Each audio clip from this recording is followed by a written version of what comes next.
Before starting the video, I have a small request for all of you. If you are new to my channel, please subscribe and stay with me to watch more videos like this. And if you are watching from Facebook, make sure to follow my Facebook page. If you enjoyed the video, don't forget to like, comment to share your thoughts, and share it with your friends. The Seed of Chaos, Sutter's Mill, 1848. The year is 1848. California has only recently been ceded to the United States following the Mexican-American War. The land is vast, wild, and largely unknown to the burgeoning American population on the East Coast. Its inhabitants are a mix of Native American tribes, Mexican Californios, and a few hundred American and European settlers, chief among them the Swiss-born entrepreneur John Sutter. Sutter, a man of grand, if ultimately ruinous vision, was attempting to build an agricultural empire, Sutter's Fort, near the confluence of the Sacramento and American rivers. To process his timber, he hired a New Jersey mechanic named James W. Marshall to construct a sawmill on the South Fork of the American River, near present-day Coloma. On the fateful morning of January 24, 1848, Marshall was inspecting the mill race, a ditch dug to channel water for the mill's wheel. He noticed glittering flecks in the mud and sand. His journal entry, though understated, holds the weight of history. I picked up one or two pieces and examined them, and found it to be gold. Marshall tried to keep it a secret, but a secret this big, a secret that could buy a kingdom, was impossible to contain. The news first leaked in San Francisco, then a sleepy port of maybe 800 souls. Sam Brannan, a sharp-witted Mormon elder and store owner, became the gold rush's first master publicist. In May 1848, Brannan marched through the streets of San Francisco holding aloft a vial of gold dust, shouting, "Gold, gold, gold from the American River." His storefront, strategically stocked with pans, picks, and shovels, would become the first business to cash in on the rush before any of the actual miners. Initially, the rush was a local affair. Soldiers deserted their posts, sailors abandoned their ships, and farmers left their fields fallow. Within months, California's economy shattered and reformed. San Francisco became a ghost town of abandoned businesses as everyone who could walk headed for the diggings. By August, the news reached the East Coast via official reports and letters, but the world didn't truly believe it until President James K. Polk confirmed the discovery in his farewell address to Congress in December 1848, displaying physical evidence. The response was immediate, frenzied, and global. The Argonauts, A World on the Move, 1849. The year 1849 would forever be etched in history. The floodgates opened, unleashing the great international migration known as the 49ers. The journey to California was an epic undertaking, a perilous test of will and stamina that immediately filtered the ambitious from the merely curious. 1. The Overland Trail, the American Exodus. For the hundreds of thousands of Americans from the Midwest and East, the primary route was the Overland Trail. This 2,000-mile artery of dust, disease, and despair stretched from jumping-off points like St. Joseph and Independence, Missouri, crossing the Great Plains, scaling the formidable Rocky Mountains, and traversing the arid deserts of the Great Basin. The wagon train journey, often lasting 5 to 7 months, was a micro-society on wheels. Pioneers faced cholera, accidents, starvation, and grueling heat. The trails were soon littered with discarded belongings, a testament to the rapidly diminishing hopes and the absolute necessity of jettisoning weight to save life. Yet, propelled by the relentless promise of gold, an estimated 40,000 49ers reached California via the overland routes in that single year. They brought with them American customs, democratic and often brutally racist ideals, and a relentless drive to dominate the new territory. 2. The global seaborne invasion. More profound, however, was the global character of the sea routes. 3 main paths brought the world to the Pacific coast. The Cape Horn route, a long, grueling 6 to 8 month voyage around the southern tip of South America, notorious for its violent storms and terrifying swells.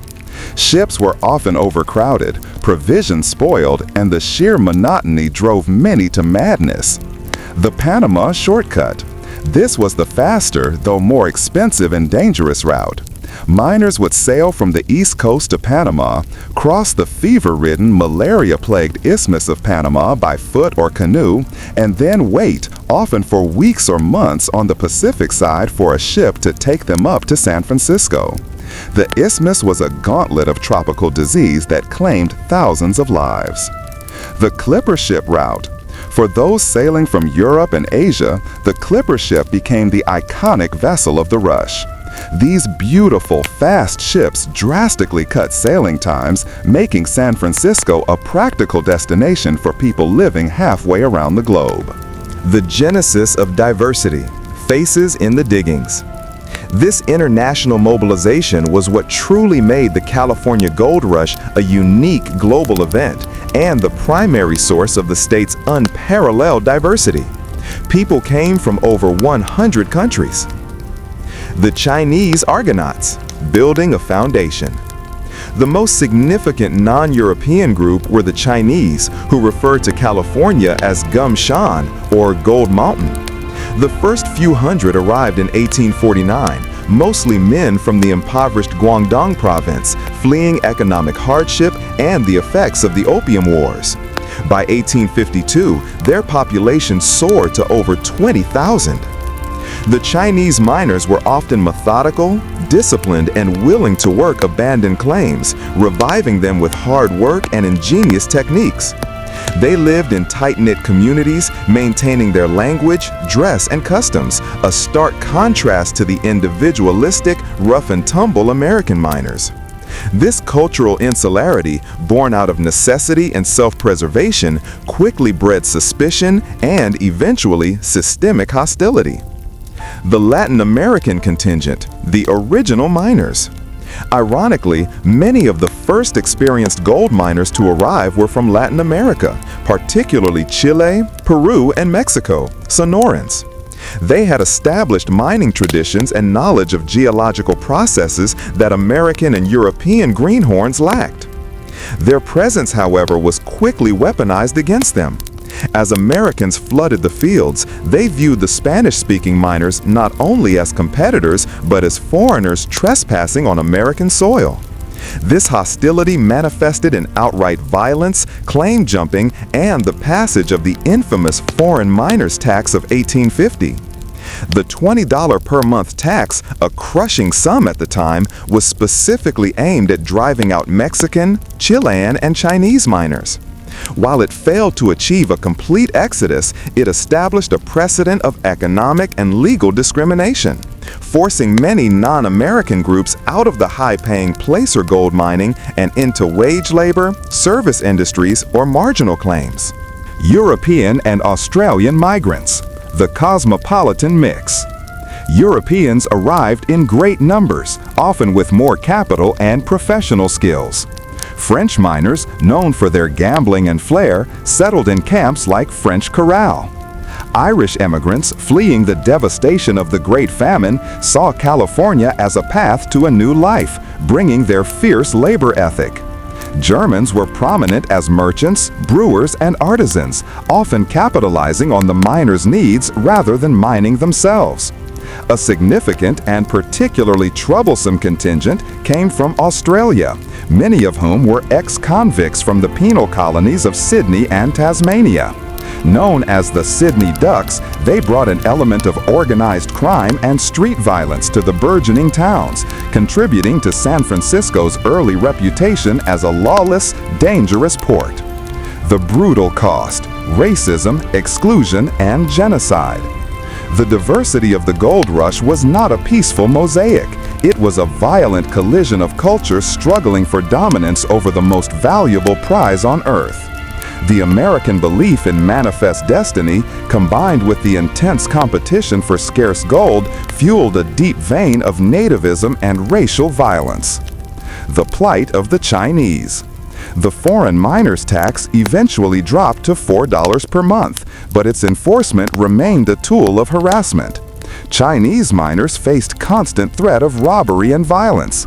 However, their communal strength and willingness to work together allowed them to survive and eventually thrive, moving into other industries like railroad construction, laundry services, and restaurant ownership, foundations that would later lead to the establishment of vibrant Chinatowns in San Francisco and other cities.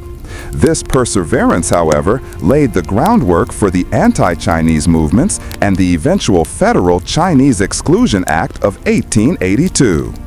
The unspeakable tragedy, the Native Californian genocide. The most profound tragedy of the gold rush was the near-total annihilation of California's Native American population. Before 1848, the indigenous population was estimated at about 150,000. The arrival of the 49ers was catastrophic. The gold fields were often located in ancestral Native American lands. The flood of miners trampled sacred grounds, destroyed fishing streams, and poached game crucial for survival. When Native Americans resisted, the miners and later the state militias launched campaigns of extermination. Driven by the philosophy that the only good Indian is a dead Indian, American miners massacred entire villages. The state government of California actively financed and encouraged this genocide. Between 1850 and 1859, the state legislature authorized and paid out nearly $1.5 million in bond interest and warrants to reimburse militias for their campaigns against Native communities. By 1870, the Native American population had plummeted to an estimated 30,000. The gold rush was, for California's first people, a state-sponsored campaign of ethnic cleansing. The permanent transformation, beyond the diggings. By the mid-1850s, the era of easy placer gold, surface deposits, was over. Mining transitioned from individual efforts to industrial-scale operations, requiring large capital investment, like hydraulic mining, which devastated the environment by washing away entire hillsides and clogging rivers with debris. But the real permanent influence of the gold rush had already been cemented in the state's social and political structure. Statehood and infrastructure. The explosion in population allowed California to skip the territorial phase and be admitted to the Union as the 31st state in 1850 as part of the Compromise of 1850. The gold rush created an immediate need for sophisticated governance, law, and order. Furthermore, the need to get people, supplies, and gold to and from the region spurred unprecedented infrastructural development. San Francisco transformed from a muddy, chaotic tent city into a major cosmopolitan port almost overnight.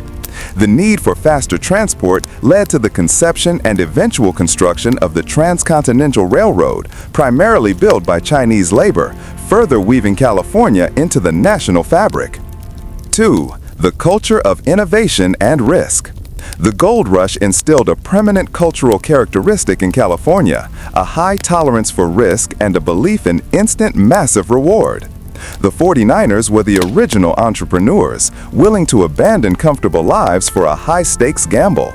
This mentality survived long after the gold was gone, manifesting later in the state's agricultural boom, its early adoption of aviation, and ultimately, its pioneering role in the Silicon Valley tech industry. The pioneering spirit of the gold rush became the DNA for the startup spirit of the 21st century. 3. A globalized economy. California became the engine that financed the development of the American West and helped fuel the Industrial Revolution.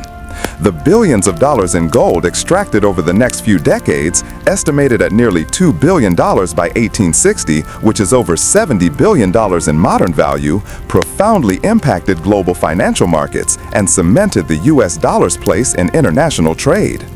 The legacy, California today. The gold is long gone from the surface, but the cultural sediment remains.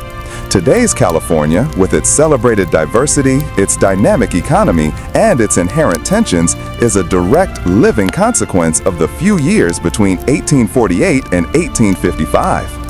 The vibrant, resilient Asian American communities that make up a quarter of the state's population are the spiritual descendants of the Gum Shan seekers who turned discrimination into commercial and political power. The enduring ties to Latin America, though marked by early conflict, maintain the cultural and linguistic foundation established by the Californios and the Sonorans, a connection that continues to define the state's character. The blend of European cultures, German precision, French culinary tradition, and Italian vine-growing expertise created the sophisticated agriculture and international commerce the state is known for. The discovery of gold was an accident of geology, but the creation of modern California was a deliberate act of global migration. The state is a golden crucible, a vessel of immense heat and pressure that melted down nationalities, languages, and customs, forging from the violent slag of greed and hope a society unlike any other in history. The gold rush didn't just enrich America, it diversified it, creating a perpetual experiment in multicultural living that remains, for better or worse, the ultimate dream of the American West.